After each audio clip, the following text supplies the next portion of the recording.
When it comes to heavy armor and heavy melee attacks, this somewhat iconic model from the anime is really not so easy to beat.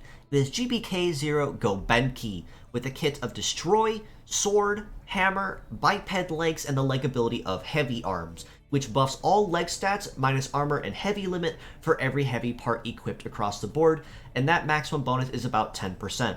Now, naturally, Gobenkei has been around since the very beginning of the game, pretty much never leaving the permanent banner going forward, so very likely all veterans of the game very likely have at least one part, if not the entire set of him going forward. But even despite him being heavy like he is and rather chunky, he does honestly have some very solid skills to make use of.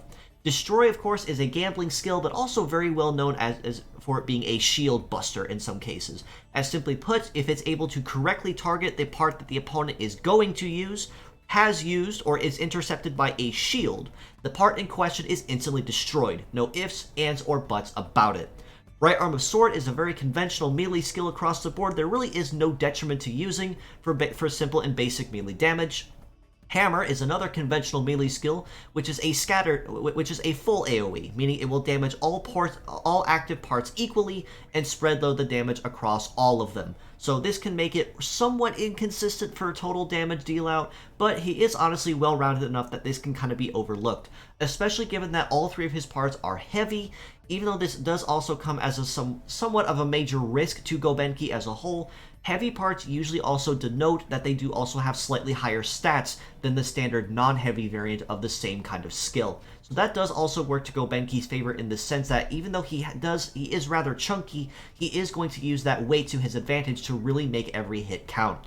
In addition to this, the Heavy Arms ability does honestly comp his relatively low stats as a whole, and by low, I'm specializing in particular with his mobility. Unfortunately, with a mobility of about mid-400s, he is going to be very, very slow, start leaving the line going forward when it comes to his base stats.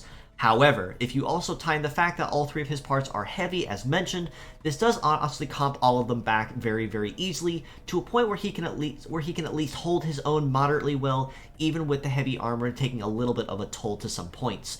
That being said, with the heavy limit and the heavy arms, his mobility of about 443, you could probably push at best to about 576, about high 500s, low 600s or so, which honestly puts him back in that little sweet spot of where you want to be no less than if you want to make use of him across the board.